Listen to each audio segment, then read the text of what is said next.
Be honest with me. Are you always a little shocked by your January credit card statement? We're going to fix that today. Hello, and welcome to Bla Bla Black Sheep, a weekly yarny podcast where I, Sarah Korth of SEK Handmade, answer your yarny questions. Welcome. I am so glad that you are here. We're talking about money today.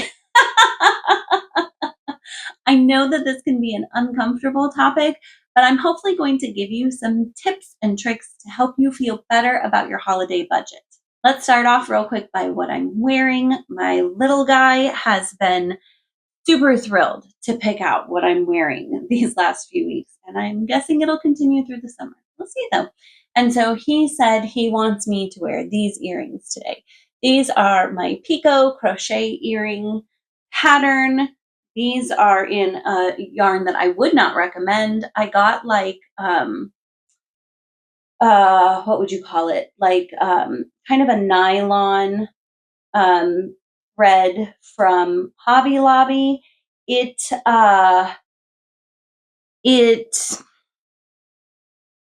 more for like bracelet making. It's really slippery and it was a terror to crochet with. So do not recommend.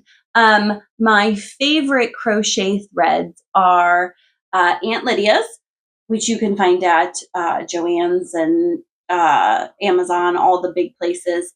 I really enjoy We Crochet's crochet thread. They've got a nice variety. The only color there that I do not recommend is their natural color. Now, granted, I got this when they first came out with it, but I found that for some reason that natural just broke so easily. So that's just my 2 cents on that. And then the crochet thread that I hate to love is Hobby Lobby's. I don't shop at Hobby Lobby anymore because I very much disagree with their political and religious beliefs, even as a Christian, or maybe even more as a Christian. I find them quite offensive. We can talk about that another time, though.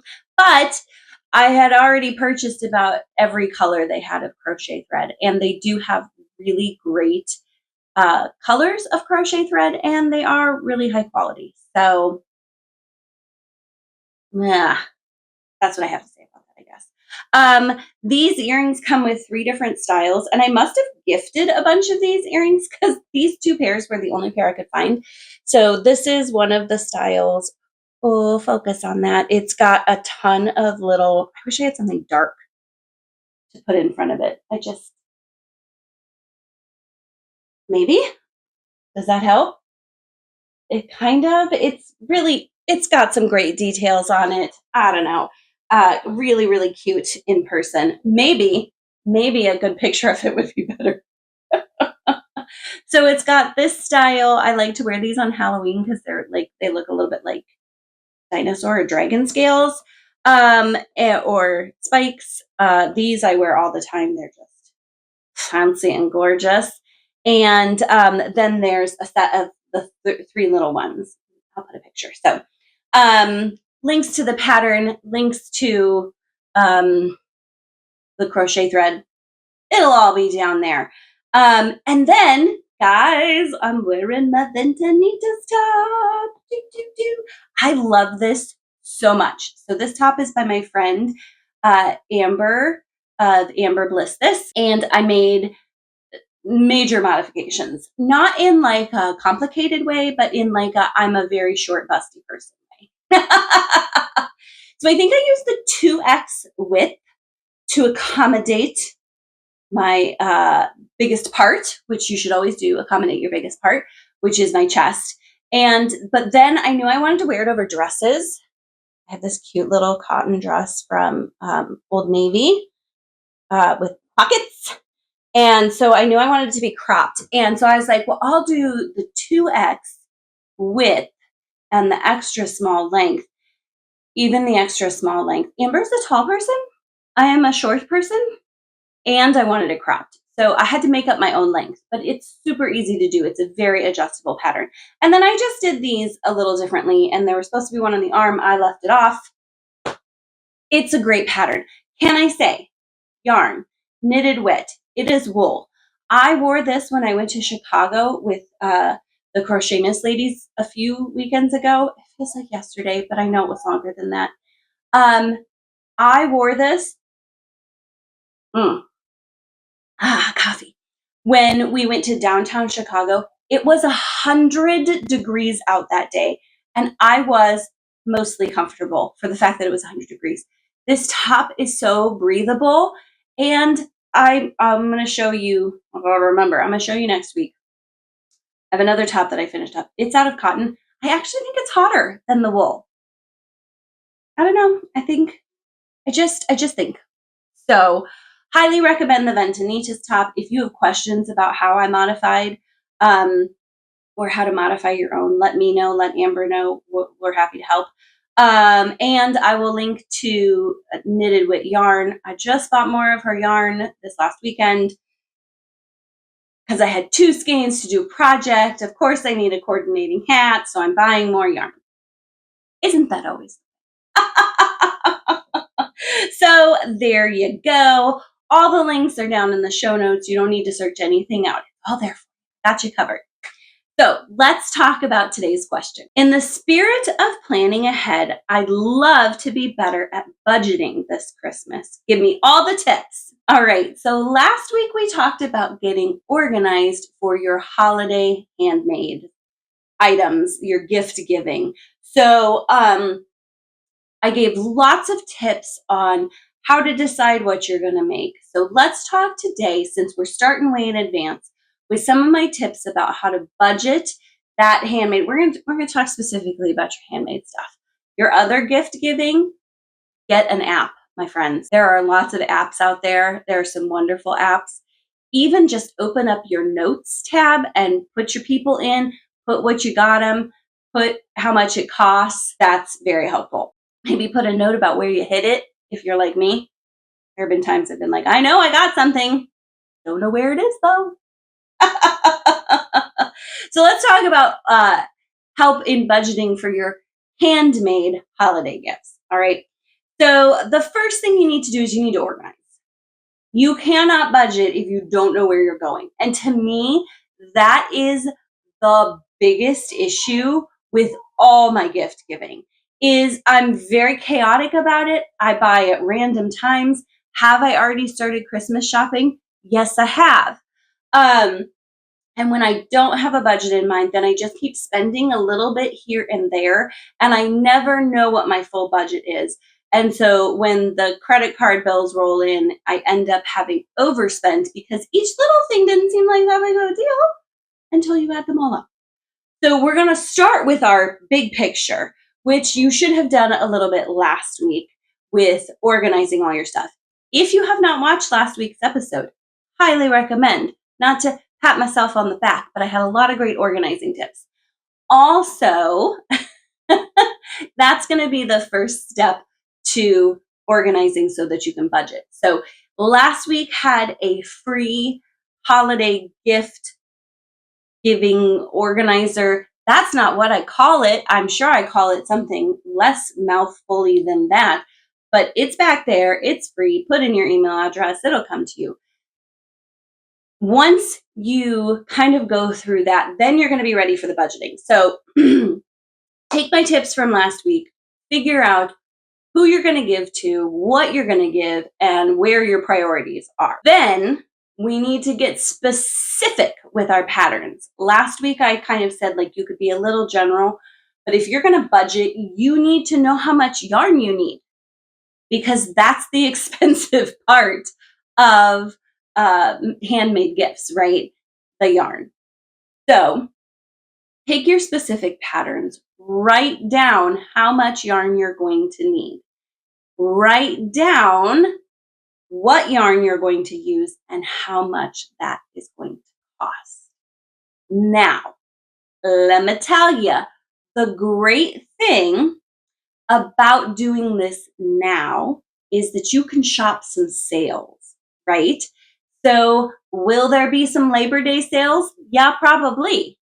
Maybe in your local yarn shop, maybe even with a yarn dyer. You can, even if you want those more high-end, fancier yarns, you can still plan now so that you can budget, over the next few months instead of dumping all of your purchases into November and December and being like, so so let's get organized. My children would be so embarrassed. And I don't care. So let's make a plan. Some tips on how to save money on your yarn budget here. 1, once you know your plan, look for overlaps. So let's say you're going to make 3 hats. And let's say, oh gosh, let's say because it's easy and not because this stuff really exists. Let's say you're going to make 3 hats for people. Okay. You have 3 little people in your life who you're going to make hats for. And each hat takes, again, making things up, takes 200 yards. And you can get one of those giant skeins. I don't even know if this is true. But let's say you can get a giant skein that has 600 yards in it, or even 620. That'd be even better because then you got a buffer, right? So if you can choose a yarn that you could make all 3 of those hats out of, then you've got 1 skein of yarn that gets fully used up instead of 3 different skeins of yarn that don't get used up. Or let's say you've got like mom and dad and baby, right? If you choose a gray or some sort of neutral that they could all wear, you might be able to get 1 big skein of yarn or even 2 skeins of yarn and get a hat for mom and dad out of the 2 skeins, and then 1 for baby out of kind of your leftovers.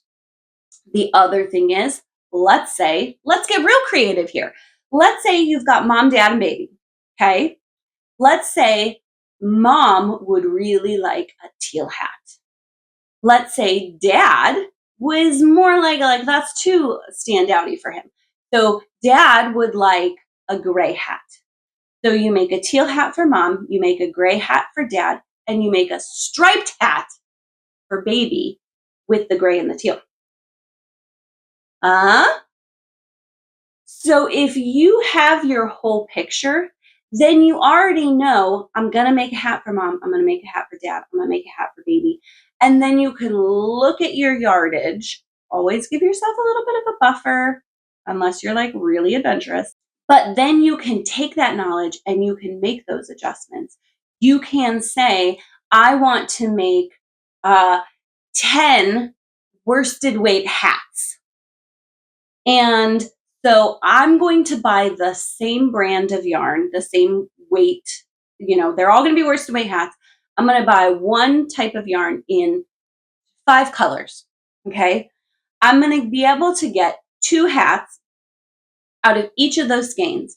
So I have 10 hats in 5 colors, but then I have a bunch of leftovers. But my great Aunt Betty, oh, Betty, does she appreciate a handmade? And so what I'm going to do is I'm going to take all my leftovers from my 10 hats and I'm going to make Aunt Betty, what I said her name was, I'm going to make her a scrappy shawl or a scrappy little blanket with all my leftovers because she really appreciates that. And so I want to make her a bigger project, but I can best use my yarn and my yarn budget by getting hats first and a bigger project out of all of it. Right? Okay. Other things to think about. I would say the very first thing, okay. I want you, it's really raining. I want you to think about not only what yarn you'd like to use, but what yarn is most appropriate. So let's say you have a bunch of little people that you're making hats for. I keep going back to the little people in hats because I think it's common. let's say you have a bunch of little people in hats. Would it be really nice to make them all cashmere hats? Yeah, sure. But do kids get hats dirty? They sure do. Will they probably need to be washed? Yeah, probably. So, making a bunch of little kids cashmere hats when you know that their parents are just going to toss them in the washing machine, very bad plan. So, keep in mind not only what you're giving and how much yardage you need, but how that is most likely to be cared for. Um, so people with little kids, oh, babies especially, gosh, isn't a really gorgeous baby blanket just lovely? Yeah, but babies are so messy. You definitely need something you can just throw in the washing machine. Now, can you get nicer yarn that you can wash in a washing machine? Absolutely. Absolutely. But, just keep that in mind as well as when you're making your yarn choices. The next thing that I would recommend for budgeting, or I guess another thing that I would recommend for budgeting, is shop your stash first. I don't know about you, I buy lots of yarn. Some of it I know I'm keeping for myself. But some of it I could definitely let go of to make special items for special people. So, and then I'm not adding to my holiday budget, but but you still purchase that at some point, and sometimes for a very large amount of money. So it's all still in the thought and the expense of the gift. It's just not an immediate expense. So once you have figured out your stash, you've figured out exactly how much you need for each project, and you've picked out some specific yarns, then you can go ahead and start making your purchases slowly. You can wait for sales, and maybe you don't make purchases slowly.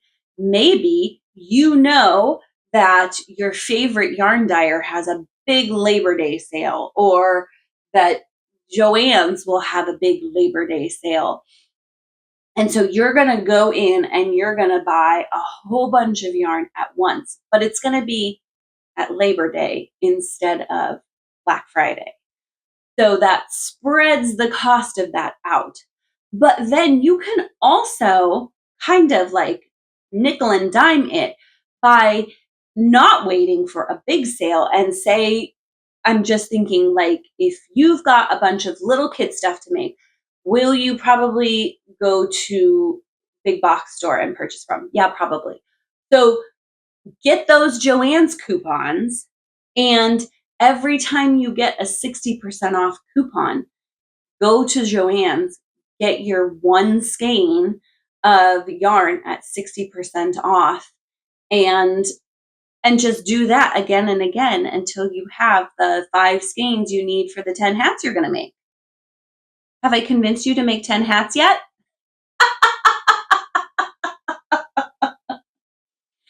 But that slow purchasing over time can not only allow you to take